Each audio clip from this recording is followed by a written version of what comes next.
The first contention that my partner said was the right of the people's right that is stated in the Second Amendment.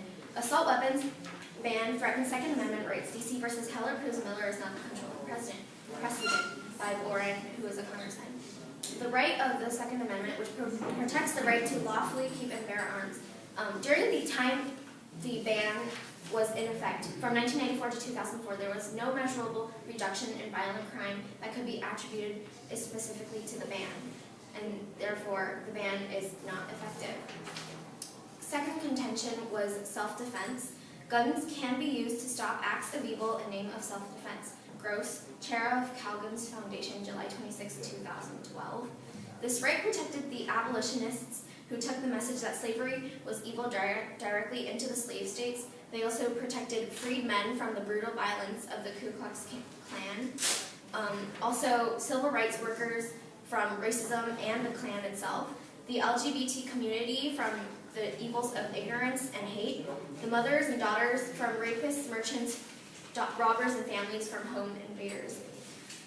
The U.S. Department of Justice reports that guns are used 1,500,000 times a year to successfully defend good people from bad people, almost always without the firing of a single shot.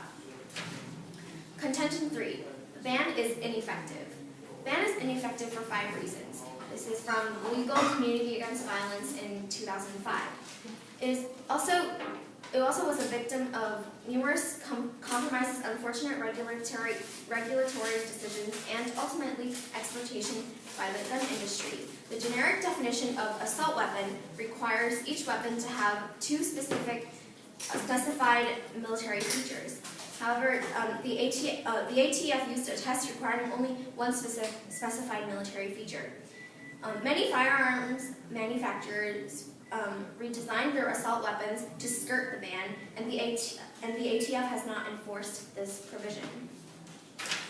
To rebut one of the opponent's points, which is homicide, is that murder and violent crime rates are declining since the assault weapons ban lapsed.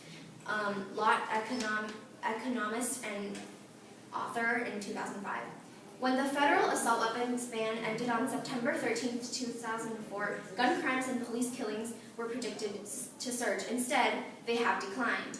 Last week, the FBI announced that the number of murders nationwide fell by 3.6%, and the first drop since 1999. The trend was consistent.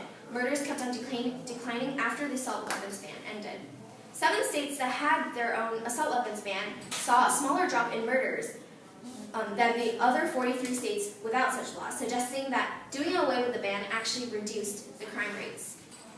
And the drop was not just limited to murder. The overall violent crime rate also declined last year. To their point of Mexico, other countries supply Mexican drug cartels with assault weapons as well. This is from Lott, economist and author in 2010. Mexican drug cartels are able to bring drugs into their own country, as well as bring in really powerful weapons from around the world. Reports indicate that grenades and rocket launchers are not even available for sale in the United States and come from countries such as South Korea, Israel, and Spain. Similarly, machine guns in Mexico originate from China, Israel, and South Africa. This shows that many of the guns that are actually are in Mexico aren't from the United States. Homicide rates falling. Oh. Crossfire. First question, Katrina. Wait, what do I say?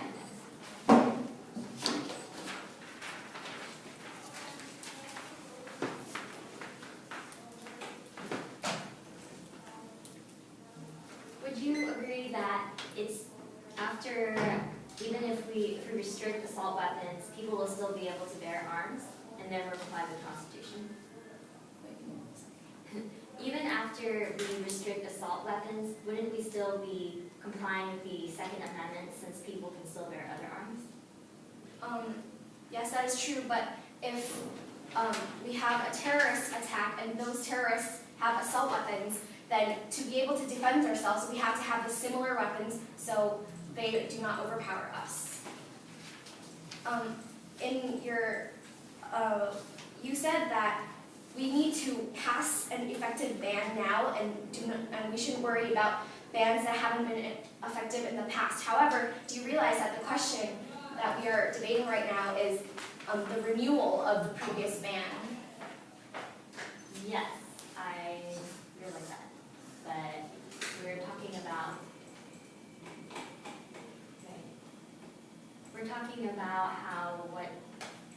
whether just leaving the ban completely unrenewed or renewing, so it's like less of the lesser of two evils.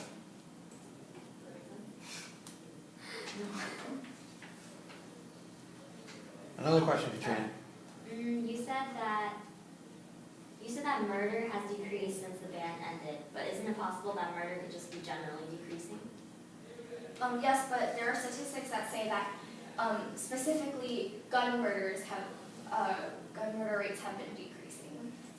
And what was your point about states with the assault weapons ban? Oh yeah, states with the assault weapons ban has shown a slower drop than states without the assault weapons ban. You say that assault weapons are made specifically to take as many lives as possible. How do you respond to the fact that people need these assault weapons so they can defend themselves when they're facing people like terrorists? Well, first of all, most often people who aren't trained, most likely the terrorists will get the gun from you. And secondly, that's what our defense is for. It's not people aren't supposed to be defending themselves against terrorists themselves. That's what the military is for.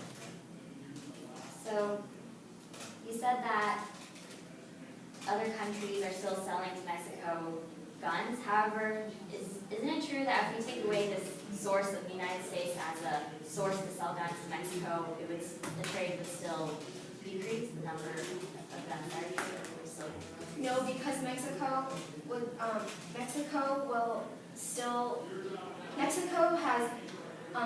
has trade relations with other countries as well, so they will still be able to trade with other countries.